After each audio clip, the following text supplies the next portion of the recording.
I'm Ben Gerrish and I've been riding a selection of 2.6 tyres for the last few months with the idea to get a bit of a grasp as to what this new product is. There's cries from the internet already from people saying it's a new standard, something else for people to buy into, but in my humble opinion it's actually an answer to something that's already been changing in the mountain bike scene for a long time, is the wider rims. People are running up to 35mm internal now without even questioning it. They're coming on a lot of the new enduro bikes. So the 2.6 offers you that larger volume, up to about 10% more than your average 2.35 tyre, to sit possibly a bit better with a bit more volume and hopefully still fulfill the initial ideas of the tyre's profile, tread pattern, compounds.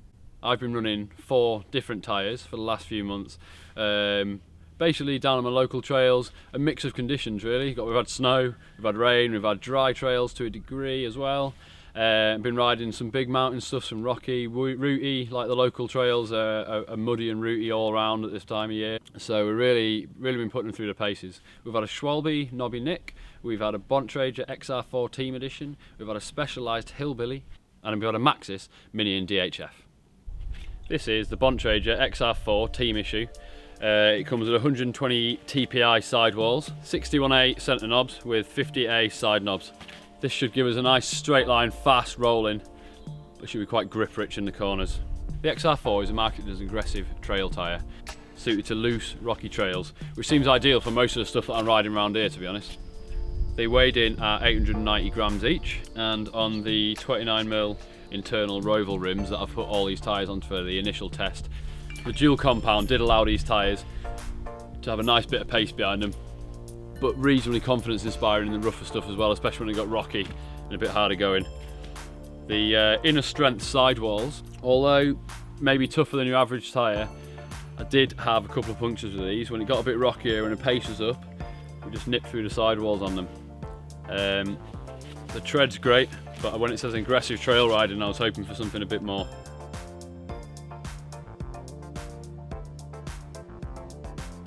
The Maxxis Minion DHF is 3C, Max Terra, EXO protection, and it is tubeless ready.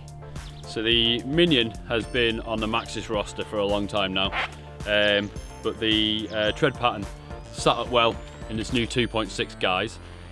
They're actually 3 compound, so we have got a 70A base, 50A centre and 42A shoulders. So that leaves us with a tyre that is kind of up to its name of being an all-rounder really. That centre knob's nice and hard with a nice 70A, which is going to be really hardcore.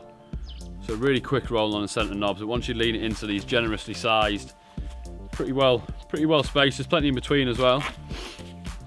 Side knobs, when you lean it in, it really does grip. It'll keep you going.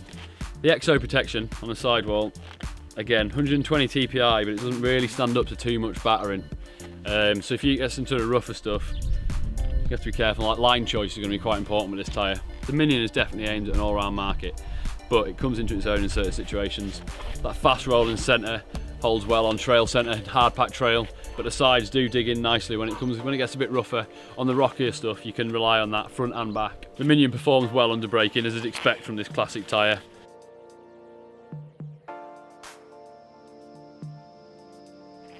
The Schwalbe Nobby Nic Evolution, APX reinforced and TLE snakeskin. This compound is the new Addict speed grip as well, which has been around for about a year now. It's replaced their Pace Star, and well, a bit of a revolution really. So although they took a slight hit on the rolling resistance, everything else, durability, damping and grip, has all gone up drastically. The Nobby Nic is marketed as an all-round tyre, all mountain, all weather. I can't truly agree with that.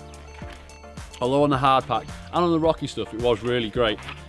Out front, the small knobs and the small surface area, especially on the shoulder knobs, lacks a certain amount of control and commitment.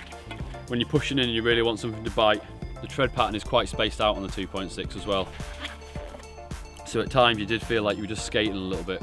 On the back it had a tendency to step out. Even with the new Addict speed grip rubber, it wasn't always enough to bring it back in. The TLE snakeskin fared really well. Rode some really rough stuff at speed, didn't really have to back down at all. No puncture on these, which was a nice surprise. Specialized Hillbilly. This is the grid sidewall with the reasonably new to Specialized Grip-On compound. The Grip-On compound, which originally comes from the road market, basically aiming to bring longevity to the tyre, but also to have that grip. This tyre kind of blew me away, actually. The Grip-On is a really soft compound. Although they market it as lower rolling resistant, I'm assuming that's for a mud tyre, because on the climbs you do notice, but it all comes into its own once you turn it around at the top. So much commitment. The small centre tread pattern cuts through the surface mud and finds your grip underneath efficiently, whilst these large shoulder knobs that are really super soft just dig in. Wet roots, eat some for breakfast. Around here, UK riding, I genuinely think this could be a 3-season tyre. If you can get over the drag factor, once you drag this up the hill, it really is worth it. The grip is amazing, and in all but the driest conditions, this is going to bring a whole lot to your ride.